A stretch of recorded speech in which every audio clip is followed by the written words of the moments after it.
Tasya. Assalamualaikum warahmatullahi wabarakatuh. Waalaikumsalam warahmatullahi wabarakatuh.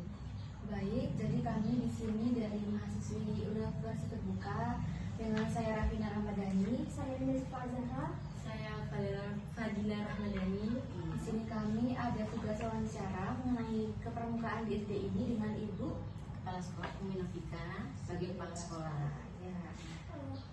Pertanyaan pertama ya Bu ya, bagaimana peran sekolah dalam mendukung dan mengawasi kegiatan gugus depan pramuka di SD ini? Ya, peran kepala sekolah ini sangat mendukung dan mengawasi ya setiap ada kegiatan pramuka yang biasa dilaksanakan seminggu sekali itu pada hari Sabtu. Kami sangat mendukung untuk kegiatan pramuka tadi termasuk dari kegiatan ekstrakurikuler. Selanjutnya, sejauh mana ketersediaan dan pemanfaatan sarana dan prasarana untuk mendukung kegiatan pramuka di sekolah ini? Untuk pemanfaatan sarana, ketersediaan prasarana itu kita masih menggunakan ruang kelas dan lapangan. Misalnya kita akan belajar tentang sandi dan sebagainya, kita masih menggunakan lapangan. Tapi kalau sudah tentang tari temali, PBB, kita menggunakan sarana adalah di lapangan, yaitu bisa menggunakan lapangan dan ruang kelas yang selama ini kita manfaatkan. Selanjutnya Bu, prestasi apa saja yang pernah diraih oleh grup ini? Menurut Ibu, apa tantangan utama dalam menjaga eksistensi dan kualitas kegiatan pramuka di sekolah? Ini prestasinya ya, alhamdulillah kemarin dari tahun 2025 ini pada bulan Hari Pramuka bulan Agustus kita di sini mendapatkan juara umum 2, yaitu tentang pembuatan hastakarya tentang pembuatan keset dari kain perca tadi. Nah, yang kedua lagi ini ada olimpiade ini harapan 2 untuk. Nah, di sini untuk menjaga esensi ya kita latihan lah. Ya, kita latihan, misal kita tingkatkan pada anak ya ini latihan dengan hari Sabtu tersebut. Lalu bagaimana kebijakan sekolah mengenai sistem penilaian dan pelaporan hasil kegiatan kepramukaan siswa? Oh, ini tentang kebijakan mengenai penilaian kita biasanya diambil hari sebulan sekali kita kumpul apa misalnya apakah ada kendala dan sebagainya. Ini biasanya pembina kan ada putra dan putri, yang putra ini Pak Andre, yang putri ini Bu Rizka yang pembina di pramuka ini. Lanjut ya Bu ya, bagaimana struktur organisasi gudeg di SD ini dijalankan sehari-hari dan siapa saja yang terlibat aktif? Oh, ini untuk struktur ini kan sudah ada pembagiannya, pembina putra dan putri. Ya saya katakan tadi, kalau pembina itu Pak Andre, yang putri itu Bu Priska. Ini jalan biasanya di hari Sabtu itu ada jadwalnya, ya. Nah, siapa yang terlibat?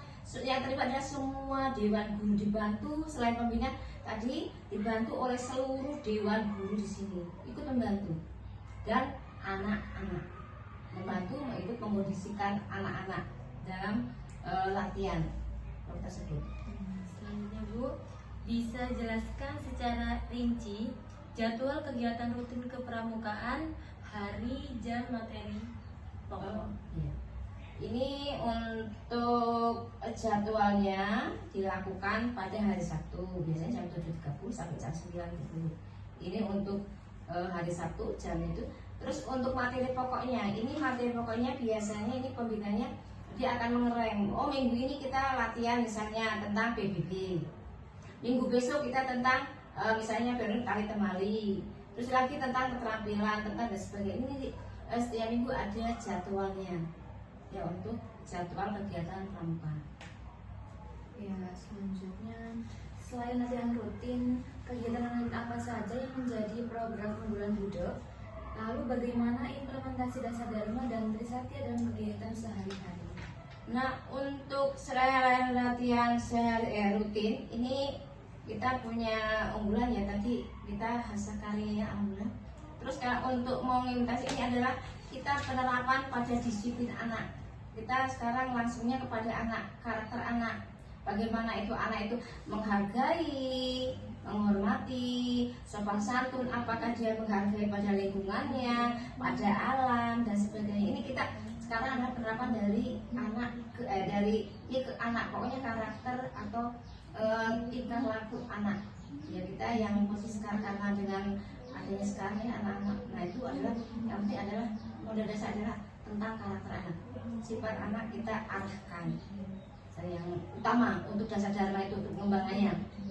Ini salah satunya kan ada ketuhanan yang misalnya ibadah kita di sini nanti kan ada sholat duhur diajukan, ya kita bimbing ya nggak mau kita arahkan yuk diajak, ini kan dasar dharma tentang kepedulian karena ada sisi dulu kan. Nah sekarang kita pelan-pelan sama anak, nggak boleh namanya ngecek ke temennya, nama bapaknya, kita pelan-pelan, nggak langsung enggak.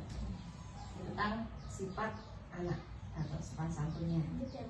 Bagaimana proses atau mekanisme penilaian SKU, SKK atau syarat kecakapan umum atau khusus yang dilakukan? Kalau ini untuk proses penilaian ini atau mekanisme ya kita lakukan misalnya dalam sebulan sekali. Jadi sebulan sekali ada pertemuan program apa, yaitu untuk mengevaluasi apakah apa yang harus ditingkatkan, apa yang baik, apa yang kita harus lagi. Ini mekanisme kita ini sebulan sekali untuk pertemuannya. Selanjutnya Bu, prestasi apa yang paling membanggakan dalam 3 tahun terakhir?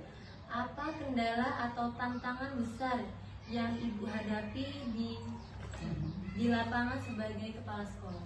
Ya ini untuk prestasi dalam 3 tahun, ya saya ingat tahun kemarin kita sudah dapat juara harapan ya, itu tentang pioneering ya, yang tahun 2024 ya, terus tahun 2025 kemarin ya Agustus kita dapat juara umum ya tentang hastaka ya tadi yang buat kesek dari kain pecah. Terus kita juga dalam olimpiade juga harapan 2. Ini kiranya ya kita juga cukup bangga untuk adalah dari hasil anak-anak. Nah kendalanya di sini ini apa kan? Ini ya kita harus apa ya meningkatkan kreativitas anak lah. Dan sekarang ya ini kendalanya ya namanya hidup anak-anak, kita harus sabar ya, kita harus bimbing ya salah satu sabar untuk misalnya untuk meningkatkan ya, prestasi yang telah diraih. Kita nggak puas, jangan sampai kita puas tapi kita ingin maju terus. Oke, jadi cukup sekian Bu wawancara tentang kelembukan di sekolah ini. Kami mengucapkan banyak terima kasih kepada Ibu atas waktu dan jawaban yang diberikan. Kang Heri, wassalamualaikum warahmatullahi wabarakatuh. Waalaikumsalam warahmatullahi wabarakatuh. Sukses selalu. Amin.